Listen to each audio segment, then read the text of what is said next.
अब जानते हैं कि इस वक्त चाहे वो पीटीआई के अंदर ग्रुप हो या इमरान खान के इर्द गिर्द लोग हो या अपोजिशन में हो, फजलुर रहमान हो, बिलावल हो, मुस्लिम लीग नून हो, पाकिस्तान का मीडिया हो, ब्यूरोक्रेसी हो, ताकतवर लोग हो, कोई भी हो जो हर सीट पर बैठा है, वो चाहता है कि पाकिस्तान में कभी भी सदारती निज़ाम ना है। अब आप जानते हैं कि इस वक्त गवर्नर पंजाब ने कहा है कि किसी सूरत सदारती निज़ाम ये रबिश है, ये फजूल बात है। नून लीग ने कहा है हम ये आने नहीं देंगे, बिलावल ने कहा है ये मुल्क टूट जाएगा, फजलुर रहमान ने कहा ये मेरी लाश पर से गुजर कर जाएंगे।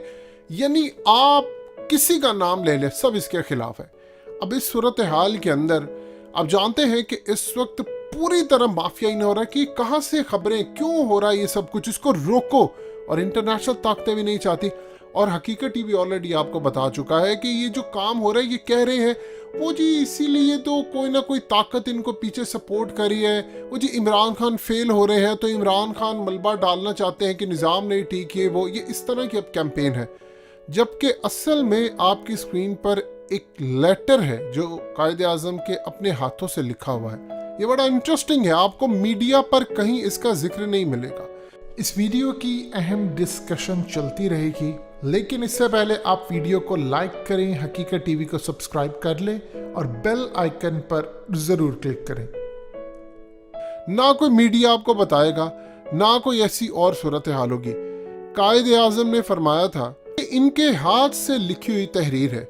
10 जुलाई 1947 को कायदे आज़म ने फरमाया था कि पाकिस्तान का आइंदा आइन किस तरह का होगा। देखिए, एक तो आपको डॉक्टर रियाज अली शाह की डायरी में मिलता है, यहाँ पर मिलती है बड़ी अहम चीज़। उन्होंने कहा है कि जो पार्लिमानी यानी जो डेमोक्रेसी है, ये तर्ज हुकूमत, ये सिर्फ इंग्लैंड में अभी तक सही काम किया है, क्योंकि वहाँ पर लोगों को शऊर है, वहाँ पर आप चीज़ें देखते हैं, अकाउंटेबिलिटी है, सब कुछ है। उन्होंने कहा है कि पाकिस्तान के लिए जो तर्ज हुकूमत होगा वो सदारती निज़ाम होगा। ये बात उन्होंने कही। और फिर लास्ट मोमेंट पर जब वो बिल्कुल अपनी आखिरी डेज में थे तो उन्होंने डॉक्टर रियाज अली शाह की डायरी से जो चीज़ें मिलती है उसमें उन्होंने क्लियरली कहा कि देखिए, अब पाकिस्तान को खिलाफत रास्ता के मॉडल पर लेकर जाना ये पाकिस्तानियों की जिम्मेदारी है। मैं जितना कर सकता था मैंने किया। और फिर उन्होंने क्या कमाल गुफ्तगू की वो सब आप जानते हैं। लेकिन इस वक्त सूरत हाल ये है, आपको किसी मीडिया चैनल पर, किसी जगह पर वो ये लेटर नहीं दिखाएंगे। आपको कभी उस पर डिस्कशन, सिर्फ आप देख रहे हैं इस वक्त पाकिस्तान के एंकर्स को क्या डिस्कशन हो रही है। सदारती निज़ाम की बहस कहां से आ गई जी। हर कीमत पर आपको स्टूपिड से अल्फाज सुनाई देंगे, हर सूरत हम जमहूरियत का दिफा करेंगे। और जब सदारती निज़ाम की बात आती है तो कहते हैं अयूब खान का सदारती निज़ाम, मुशर्रफ के दौर का सदारती निज़ाम, वो इस तरह डिग्रेड करते हैं। और पूरे का पूरा माफिया, अच्छे एंकर हो बुरे हो, सब एक पेज पर है। और कुछ बेचारे एंकर्स, उनका तो इतना बुरा हाल है, वो तो कह रहे हैं सदारती निज़ाम की बात ना करें, ये मुल्क के अंदर खाना जंगी हो जाएगी। आपका मुल्क तबाही के आखिरी दहाने पर आ चुका है। यानी इस मुल्क में जमहूरियत के नाम पर जो फ्रॉड हो रहा है, 30-30 करोड़ रुपया लगाकर एक एमएनए बनता है या एक एमपी 15-20 करोड़ लगाकर बनेगा, वो आपकी खिदमत के लिए आ रहा है।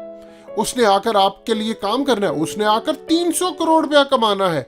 वो जाने से पहले अपनी कम से कम 3 से 5 अरब रुपया कमा कर यहाँ से जाएगा, क्योंकि उसको पता है उस जाते ही उसकी इंक्वायरीज खुलेंगी, फिर उसके बाद वो चले जाएंगे। आप इमेजिन कर लें, बाबर गोरी की हकीकत टीवी ऑलरेडी आपको मिसाल दे चुका है। अब नेटो का असलहा देख ले, ये इलेक्ट हुआ था और उसके बाद नेटो का असलहा निकलता है आपके कराची से, और उसकी वो डील करता है समंदरों में, हीरोइन के पैकेट्स देता और बहुत सारी चीजें हुई। आपने उसका क्या उखाड़ लिया। अब आपकी स्क्रीन पर मनाजिर चले, वो याशी करता फिर रहा है। कहां पर? अमेरिका पर शराब के नशे में धुत है, हर रोज नई लड़की आ रही है, हर तरह के, इवन के जहां पर वो चाहे, वो जिस मुल्क की चाहे उस मुल्क की खातून उसके बेड पर आ जाती है। उसको क्या मसला है। और ये आपने इलेक्ट किया है, नहीं किया, वो खुद ही आ गया, वो अलग बात है। अब इस सूरत हाल में आप इनका कुछ नहीं कर सकते।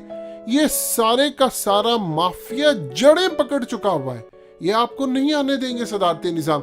लेकिन अगर अवाम बिल्कुल चाहे कि हमने अब आना है, देखिए रेफरेंडम करवाना कौन सी बड़ी बात है।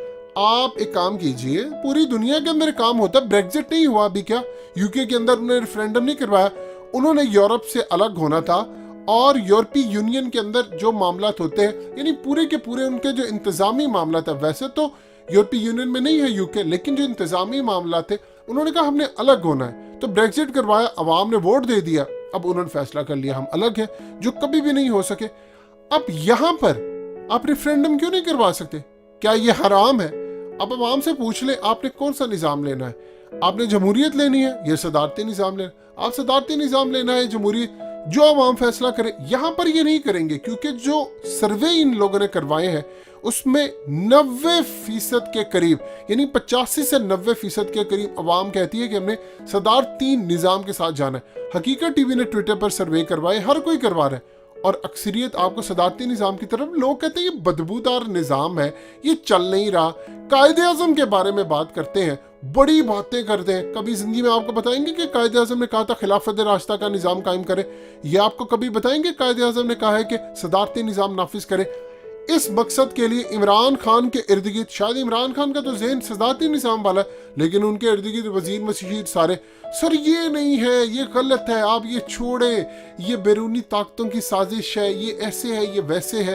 अब मिसाल के तौर पर सदारती निजाम होगा तो क्या बिलावल होगा? यानी उसमें तो एक सदर होगा, और सदर अपनी मर्जी से लेकर आएगा टीम, जबरदस्त टीम। आपने एक रमीज राजा को बिठाया, अहल शख्स था, उसने आप देख लीजिए सारी की सारी टीम आपकी खड़ी कर दी। इतना तो पाकिस्तान की टीम कभी वसीम अकरम के दौर के अंदर अच्छा परफॉर्म नहीं कर सकी, इवन के पिछले 25 सालों में आप नहीं परफॉर्म कर सके। और यही सूरत हाल हुई कि आपने सौरव गांगुली को लगाया, एक पॉलिटिकल अपॉइंटमेंट हुई है भारत के अंदर गलत तरीके से बीसीसीआई की, और आप देख लीजिए वहां पर कहा जा रहा है कि 20 साल पीछे इंडिया की क्रिकेट चली गई है। कोहली को फारिग कर दिया, वो कप्तानी से छोड़ा, उनको समझ ही नहीं आ रही कप्तानी किसको बनानी। धोनी एक ट्रेंड सेट कर गया था कि यहाँ पर ये शख्स आएगा, वो विराट को कप्तानी देकर गए थे।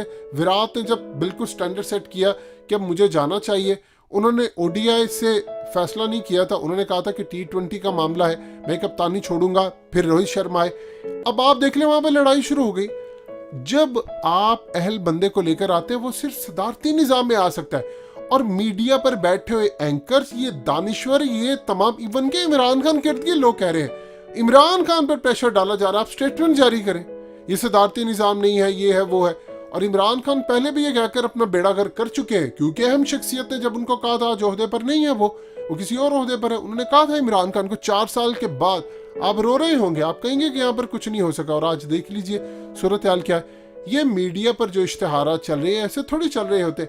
इमरान खान नहीं सुनेंगे तो अपना बेड़ा गर्क करेंगे, क्योंकि इस मुल्क के अंदर आप किसी का एहतसाब नहीं कर सके। आपने चोरों को नहीं पकड़ा, आप सूबे बनाए, इस मुल्क को कम से कम आप स्टार्ट करें। इनिशियली आपको 40-50 सूबों की जरूरत है, छोटी छोटी जगह पर लोगों के काम वहां पर हो, सराइकी हो, चाहे जनूबी पंजाब हो। अब सिंध को कई हिस्सों में रखें, कराची अलग हो, लाहौर अलग हो, गुजरांवाला अलग हो, फैसलाबाद अलग हो, पेशावर, यानी छोटे छोटे सूबे बनाकर इख्तियारात नीचे दे, लोगों के काम हो हर लेवल पर। एक एमएन ने, अब ये क्यों चाह रहे हैं कि सूबे और ये तमाम चीजें ना, एक एमएन को डेवलपमेंट के नाम पर फंड मिलते, इमरान खान ने कहा था नहीं देंगे, फिर देख ले उनको सब कुछ मिल रहा है, वो वजीर ताकतवर, उनको कुछ नहीं आप बिगाड़ सकते। आपको नया निजाम लाना पड़ेगा, अदरवाइज तबाही तो फिर आपकी हो ही रही है।